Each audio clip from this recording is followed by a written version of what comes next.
नमस्कार दोस्तों, स्वागत है आपका मेरे जवाहर कबीर यूट्यूब चैनल पर। दोस्तों आज हम लोग पढ़ने वाले हैं फिजिक्स का चौथा लेक्चर। इसके पहले के 3 लेक्चर जो आपके हुए हैं, यदि वो लेक्चर आप लोगों ने नहीं देखे अभी तक तो उन लेक्चर को आप प्लेलिस्ट में जाकर, साइंस की प्लेलिस्ट में जाके आप देख सकते हो, या आप इस वीडियो के डिस्क्रिप्शन बॉक्स में आपको लिंक मिल जाएंगे, तो वहाँ से भी आप देख सकते हैं। ठीक है ना दोस्तों, तो चलते शुरू करते हैं। आज आप लोग पढ़ते हैं गुरुत्वाकर्षण। गुरुत्वाकर्षण दोस्तों क्या होता है? एक बल होता है। गुरुत्वाकर्षण क्या है? एक आकर्षण बल होता है। ठीक है ना। तो गुरुत्वाकर्षण का एक नियम दिया रहा है, न्यूटन ने। अगर आपके एग्जाम में आ जाता है कि गुरुत्वाकर्षण का नियम किसने दिया, तो गुरुत्वाकर्षण का नियम किसने दिया रहा है? न्यूटन ने गुरुत्वाकर्षण का नियम दिया रहा। वो नियम क्या रहा दोस्तों? नियम ये रहा है आपका, यदि क्या होता है, दो पिंड आपस में, है ना, एक दूरी पर स्थित हैं। जब कोई दो पिंड एक किसी निश्चित दूरी पर स्थित होते हैं तो उनके बीच लगने वाला जो आकर्षण बल है वो कैसा होता है? देखिए यहाँ पर, यदि दोनों, एक पिंड यहाँ पर है, एक पिंड जो यहाँ पर है, और इनके बीच की दूरी क्या है? r है। यहाँ पर जो m1 पिंड है, m द्रव्यमान का, जो m2 द्रव्यमान का। यदि m1 m2 द्रव्यमान के दो पिंड आपस में किसी निश्चित दूरी r पर स्थित हैं तो क्या इनके बीच क्या होगा? एक आकर्षण बल लगेगा। क्या रहेगा दोस्तों? इनके दोनों पिंडों के बीच में क्या रहेगा? एक आकर्षण बल लगेगा। मतलब दोनों एक दूसरे की ओर मतलब खींचने का प्रयास करेंगे, पास आने का प्रयास करेंगे, है ना। तो वही आकर्षण होता है दोस्तों, है ना, पास आने का प्रयास करते दोनों, तो इनके बीच में क्या होता है दोस्तों? आकर्षण बल लगता है ना। तो आकर्षण बल को कैसे बताया नियम के अकॉर्डिंग? तो न्यूटन ने बताया कि यदि हम क्या करते हैं, यदि दोनों पिंडों के द्रव्यमान का गुणा करते हैं तो ये क्या होता है? इसका आकर्षण बल अनुक्रमानुपाती होता है। दोनों पिंडों के द्रव्यमान का गुणनफल क्या होता है? आकर्षण बल के अनुक्रमानुपाती होता है।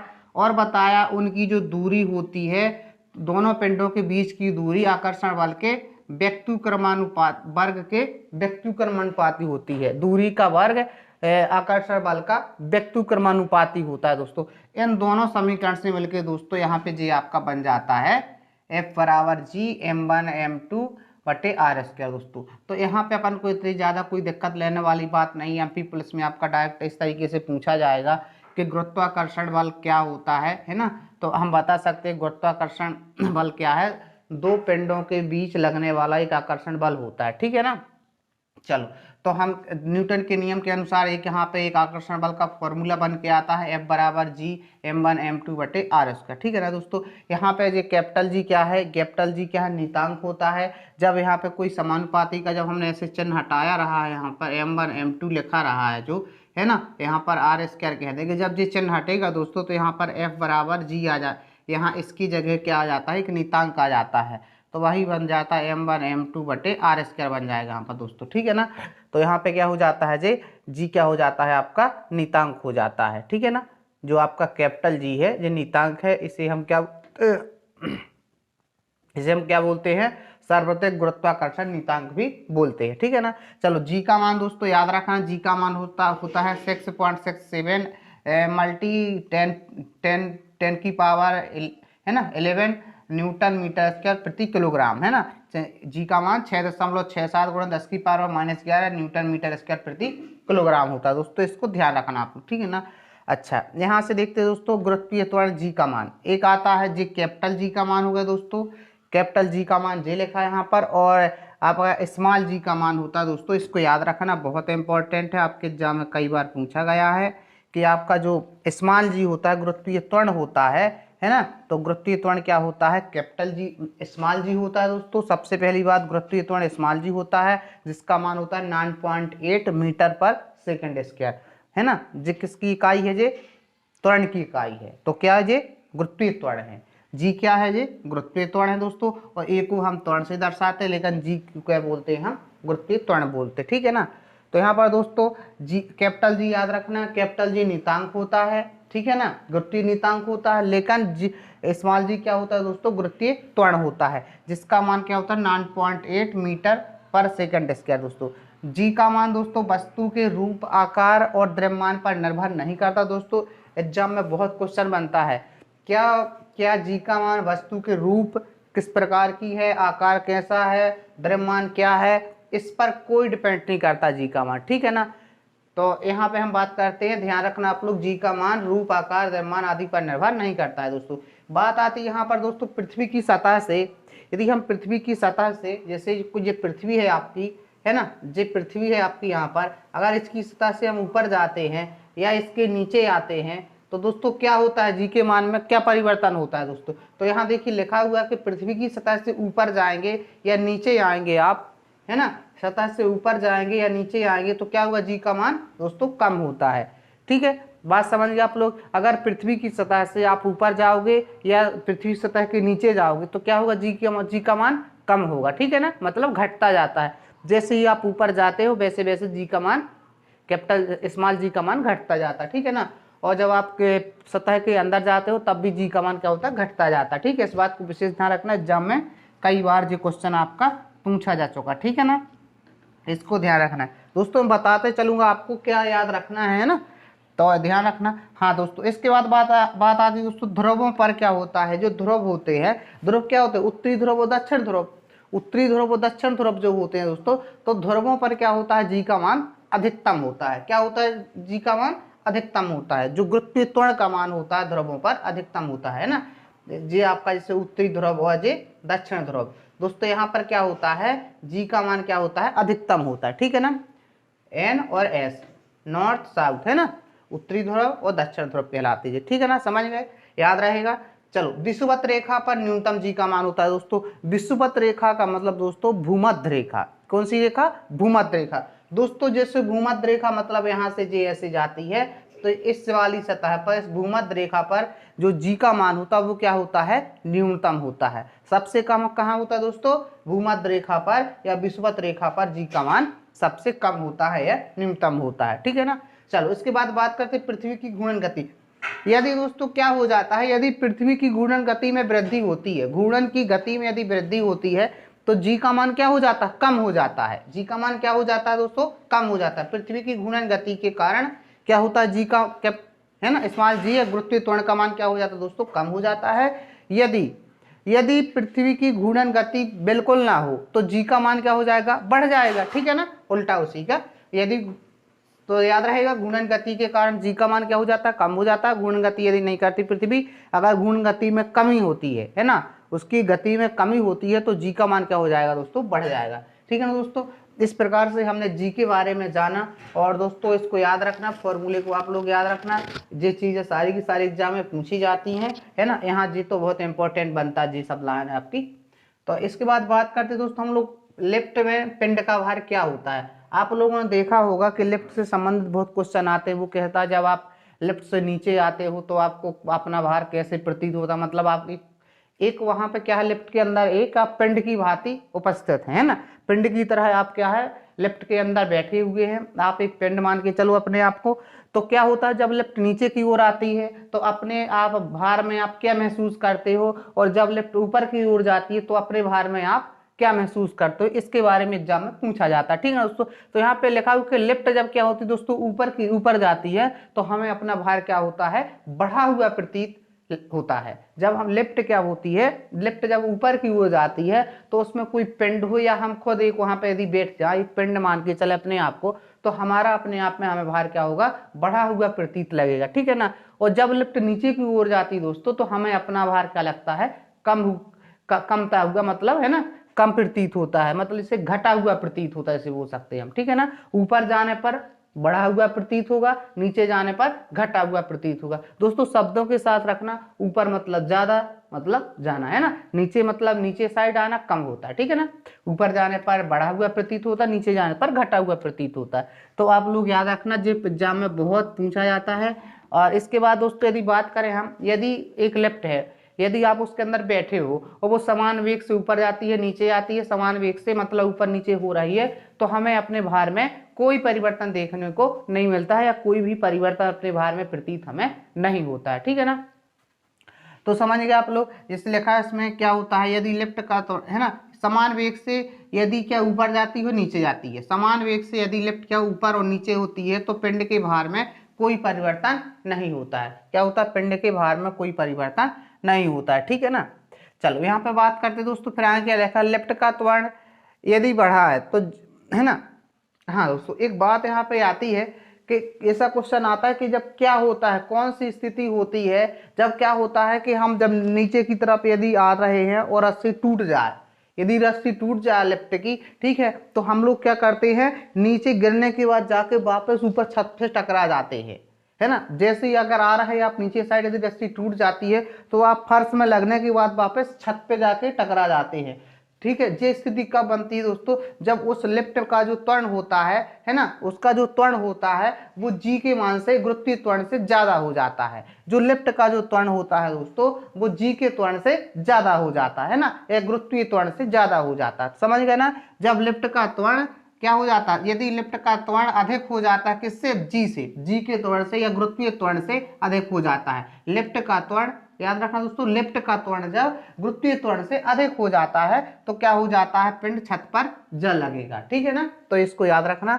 इसके बाद दोस्तों यहाँ पे बात आती है पलायन वेग के बारे में। दोस्तों ये वाला यहाँ पे क्वेश्चन जी कई बार पूछा गया क्वेश्चन यहाँ पे नीचे, इसी वजह से मैं आपको थोड़ी सी कहानी बताऊंगा पलायन वेग क्या होता है। दोस्तों क्या होता है, जब हम किसी भी उपग्रह को, किसी भी सैटेलाइट को हम अंतरिक्ष में स्थापित करते हैं, किसी निश्चित वेग से एक कक्षा में घुमाते हैं ना, वहां पे दोस्तों एक निश्चित एक वेग रहता है कि इस वेग से हमें वहां पे छोड़ना है, तो वो उसी वेग से वहां पे घूमता रहता है। दोस्तों यदि उस पलायन वेग, उससे मतलब जो आपका उपग्रह के लिए जो कक्षीय वेग होता है दोस्तों, यदि कक्षीय वेग से आप थोड़ा सा भी, जरा भी ज्यादा कर दोगे ना, तो आपका जो जो सैटेलाइट है वो पलायन कर जाएगा, मतलब वो फिर वो कभी पृथ्वी पर नहीं आएगा। तो दोस्तों अभी तो अपन लोग क्या करते हैं, यदि कक्षीय वेग से छोड़ेंगे तो उसे पृथ्वी पर वापस ला सकते हैं। यदि लेकिन आपने कक्षीय वेग में परिवर्तन किया, थोड़ा और बढ़ा दिया, तो क्या हो जाएगा, पिंड पलायन कर जाएगा, मतलब फिर कभी पृथ्वी पर वापस नहीं आएगा। दोस्तों उसी के बारे में बात करने वाले हैं कि उपग्रह के लिए जो कक्षीय वेग होता है वो होता है जीआर होता है दोस्तों, गुरुत्वीय त्वरण है, त्रिज्या उसकी दूरी है ना।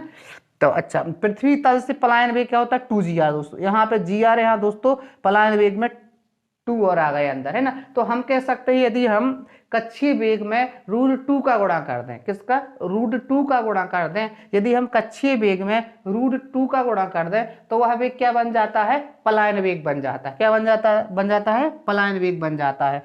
तो इसके बाद दोस्तों हम कह सकते हैं इसको 41% बोल सकते, √2 गुना, हम कह सकते हैं जो पलायन वेग है वो कक्षीय वेग का कितना होता है, कक्षीय वेग का √2 गुना अथवा 41% ज्यादा होता है। कितना होता है ज्यादा, 41% ज्यादा होता है, ठीक है ना। तो यहाँ पे दोस्तों इसको, इस लाइन को आप लोग याद रखना, बहुत इंपॉर्टेंट है, √2 गुना या 41% ज्यादा होता है किसका मान, पलायन वेग का मान, किससे, कक्षीय वेग से, ठीक है ना। तो दोस्तों ये रहा, अभी अपन लोग नेक्स्ट स्लाइड में पढ़ने वाले हैं। वीडियो को पूरा देखना दोस्तों। अगर अभी तक आप लोगों ने मेरे चैनल को सब्सक्राइब नहीं किया तो कृपया करके चैनल को सब्सक्राइब कर लें। अगर आप लोग किसी भी गवर्नमेंट एग्जाम की तैयारी करना चाहते दोस्तों, यहाँ पे मैं आपको वे सारी चीज़ें एक की पॉइंट के रूप में बताता हूँ, ठीक है। आप दोस्त देखिए, सब लोग जानते हैं, ऐसा कुछ नहीं है कि आपने कभी पढ़ा नहीं, लेकिन आप, मैं यहाँ पे वो चीज़ें बताऊंगा जो एग्जाम में आने वाली, ठीक है ना। तो अगली स्लाइड में देखिएगा आप।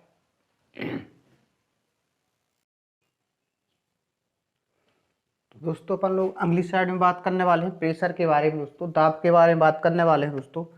यहाँ पे दोस्तों दाब प्रेशर है ना, इसका जो फॉर्मूला होता है वो क्या होता है, F/A होता है। मतलब बल है जो क्या है, क्षेत्रफल है।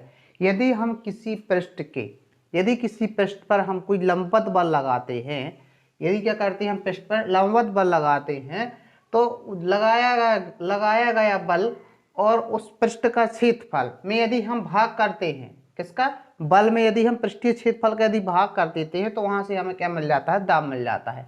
या हम कह सकते हैं एकांक क्षेत्रफल पर लगाए गए बल को दाब कहते हैं।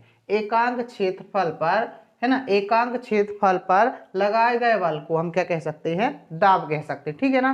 दोस्तों जब भी किसी भी सतह पर क्या बल लगता है, देखिए यहाँ पे जो जैसे हवा होती है, हवा अपने ऊपर क्या है, बल लगाती है, बल के कारण ही हमारी बॉडी का एक वजन बताते हैं, क्योंकि जैसे जैसे हम मोटे हो जाते हैं तो हमारा सरफेस एरिया क्या है, बढ़ता जाता है, उसी के हिसाब से हमारा वजन क्या हो जाता है दोस्तों, बढ़ता जाता है, ठीक है ना।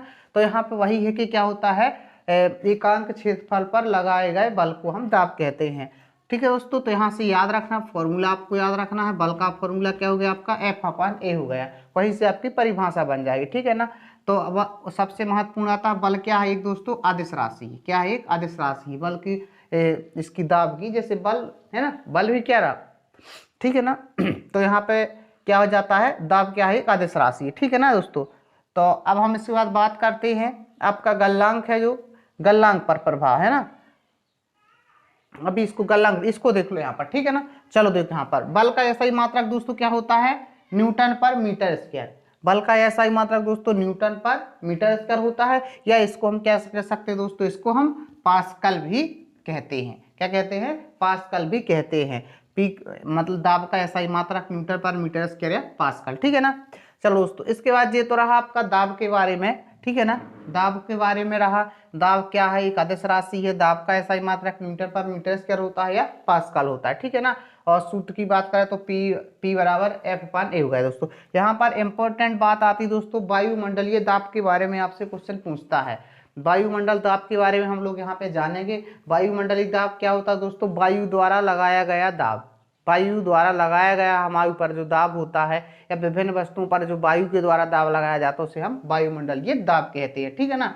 तो क्या होता है दोस्तों, वायुमंडलीय दाब का ऐसा ही मात्रक दोस्तों बार होता है। बहुत इंपॉर्टेंट बात है दोस्तों यहाँ पर, इसमें आप लोग क्या करोगे, यदि यह कहीं आ जाता है कि दाब का ऐसा ही मात्रक तो दोस्तों पास्कल होता है, लेकिन वायुमंडलीय दाब का ऐसा ही मात्रक दोस्तों बार होता है, ठीक है दोस्तों। क्या होता है, बार होता है, इसको आपको याद रखना है, ठीक है ना।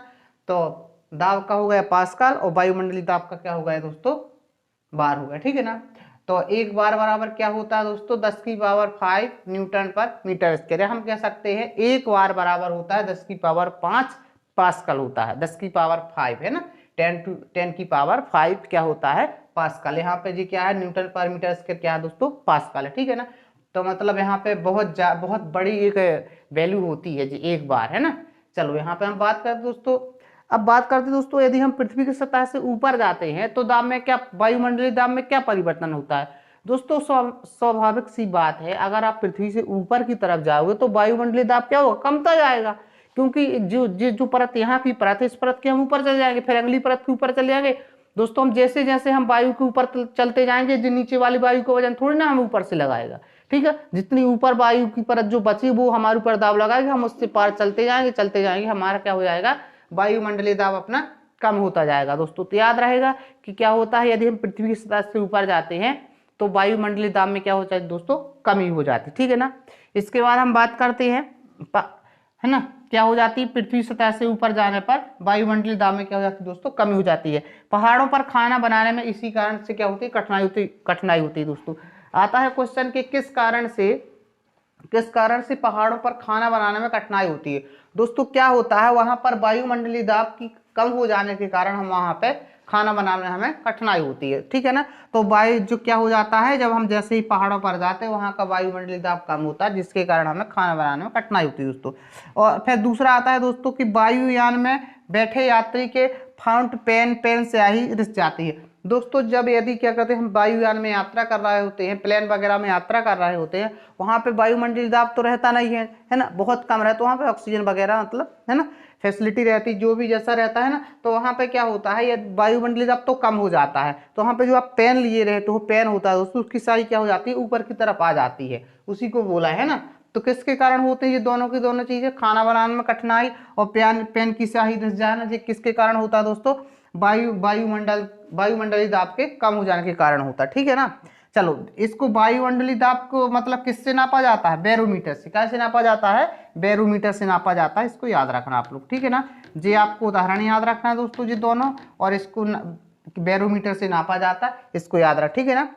तो मौसम संबंधी पूर्वानुमान भी लगाए जा सकते हैं दोस्तों। जो आपकी वायुमंडलीय दाब मापने का जो उपकरण है, आपका बैरोमीटर है, उसके द्वारा दोस्तों हम मौसम से संबंधित भी कुछ पहले से जानकारियां लगा सकते हैं। वो जानकारी किस प्रकार लगाएंगे, यहाँ पे देखिएगा आप लोग। मौसम संबंधी पूर्वानुमान भी लगा सकते हैं।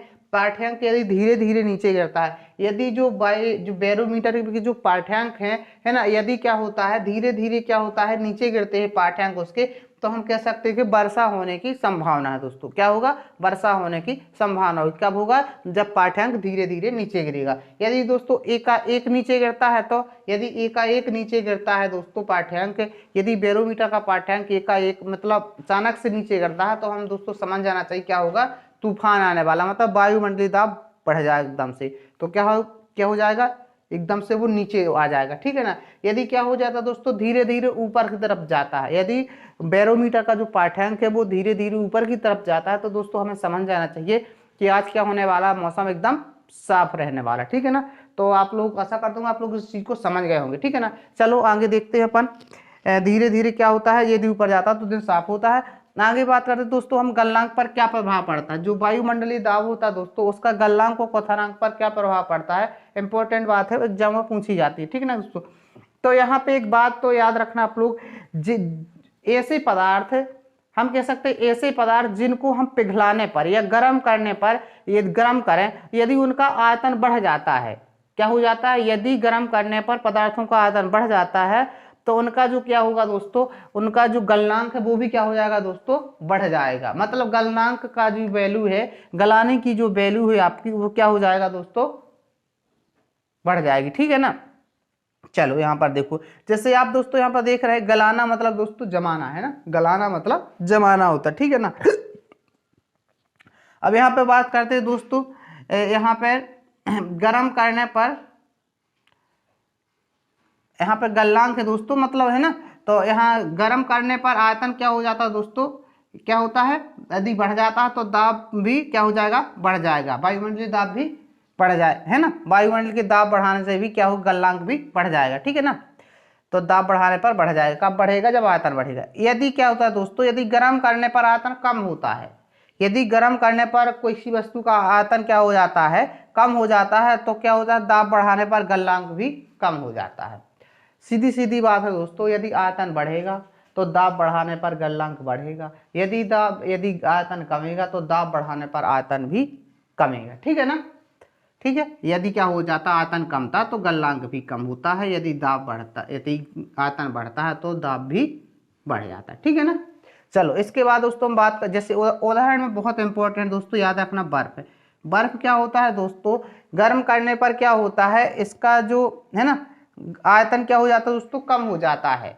जो अगर हम क्या कर सकते हैं दोस्तों, जो बर्फ है जैसे बोतल में रखी, उसको थोड़ा सा अपन जैसे पिघलेगी, जब उसमें तापमान बढ़ेगा, ठीक है, फ्रिज से निकाल के बाहर रख दें, तो उसमें क्या होता है दोस्तों, जो पानी होता है वो थोड़ी ऊपर चढ़ जाता है ना। अगर यहाँ पे आप जे आपकी क्या है, जो बोतल है बर्फ की, है ना, स्प्राइट वगैरह कुछ भी ले लो आप, यदि दोस्तों यहाँ तक बर्फ है, यह जो बर्फ है, तो गलाने के बाद दोस्तों जब उसको हम पिघलाएंगे, थोड़ा सा गर्म करेंगे, तो यहाँ इसका आयतन क्या हो जाएगा दोस्तों, बढ़ जाएगा। क्या हो जाएगा दोस्तों, आयतन, सॉरी, है ना, आयतन क्या हो जाएगा दोस्तों, इसका कम जाएगा, है ना, क्या हो जाएगा, कम जाएगा, ठीक है ना। देखा ना, गर्म करने पर आयतन कम हो जाता है, ठीक है ना। तो यहाँ रहा, पहले बर्फ यहाँ तक रही, लेकिन जब पिघल गई तो क्या हो गई दोस्तों, यहाँ नीचे तक आ गई, ठीक है ना। तो दोस्तों इसीलिए क्या करते हैं, जब हम भरते हैं, है ना, लिक्विड फॉर्म में भरते हैं, तो उसमें क्या करते हैं, यहाँ पर थोड़ी खाली जगह छोड़ देते हैं। इसी कारण दोस्तों क्या करते हैं, खाली जगह छोड़ देते हैं, ताकि क्या हो, जब ये जमे तो इसको फैलने के लिए जगह मिल जाए, ठीक है ना। तो क्या हो जाता है, यदि हम बर्फ को क्या करते हैं, गलाते हैं, तो दोस्तों क्या होता है, इसके आयतन में क्या हो जाती है ना, कमी हो जाती है, ठीक है ना, कमी हो जाती है। यदि जमाना है तो क्या हो जाएगा, आयतन बढ़ जाएगा, है ना, जमाएंगे तो आयतन बढ़ जाएगा, गर्म करेंगे तो आयतन कम हो जाएगा, ठीक है ना। चलो तो इसको याद रखना दोस्तों, बहुत इंपॉर्टेंट है, ठीक है ना। गर्म करने पर आयतन यदि कम होता है तो दाब बढ़ाने पर गलनांक भी कम हो जाता है। दोनों को याद रखना। क्वथनांक में दोस्तों सभी पदार्थों के क्वथनांक क्या होते हैं, सभी पदार्थों का क्वथनांक दोस्तों दाब बढ़ाने पर बढ़ जाता है ना, दाब बढ़ाने पर बढ़ जाते हैं क्वथनांक, ठीक है ना। क्वथनांक मतलब दोस्तों उबलना होता है, क्या होता है, उबलना होता है। इसका थोड़ा गर्म करके मतलब लिक्विड फॉर्म में लाना, थोड़ा सा होता है, इसमें ज़्यादा कुछ नहीं, है ना, उबलता नहीं है गलनांक में। लेकिन हिमांक जो होता है, हिमांक में आपका क्या होता है, जमाना होता है, ठीक है ना। तो बर्फ का दोस्तों याद रखना, मोम का याद रखना दोस्तों आप लोग, ठीक है ना। वो कहेगा बताइए कि किस पदार्थ का आयतन गर्म करने पर बढ़ जाता है, ठीक है ना। तो मोम, घी आदि का आयतन क्या होता है, गर्म करने पर बढ़ जाता है। क्या हो जाता है, मोम, घी का आयतन गर्म करने पर बढ़ जाता है, लेकिन बर्फ को गर्म करने पर उसका आयतन घट जाता है, ठीक है ना। चलो तो आशा करता हूँ आपको समझ में आया होगा दोस्तों। क्वथनांक में तो सभी पदार्थों को क्वथनांक दाब बढ़ाने पर बढ़ जाता है। तो आशा करता हूँ आपको वीडियो अच्छा लगा हो। अगर अभी तक आप लोगों ने मेरे चैनल को सब्सक्राइब नहीं किया तो कृपया सब्सक्राइब करें, और दोस्तों के साथ शेयर जरूर करें, ताकि मैं क्या हूँ, इससे मोटिवेट हूँ और आपको एक अच्छे से मैं, है ना, अच्छे से अच्छा देने का प्रयास करूँ। ठीक है दोस्तों, यहाँ पे केवल आप स्लाइड वगैरह, अगर इस चीज़ को स्लाइड में रखा जाता है दोस्तों, आप लोग ज़्यादा अच्छा मानते हैं, बट ऐसा कुछ नहीं दोस्तों, है ना। वहाँ उन लोग को पता भी नहीं होता, लोग बस स्लाइड का देख देख बोलते रहते, वही चीज़ बोलते जो उनको पता स्लाइड में लिखा होता। यहाँ दोस्तों मैं इससे संबंधित बहुत सारी जानकारी साथ साथ में बताता हूँ। ठीक है ना। तो अब ख़त्म करते हैं आज का सेशन अपन। ठीक है, जय हिंद दोस्तों, धन्यवाद।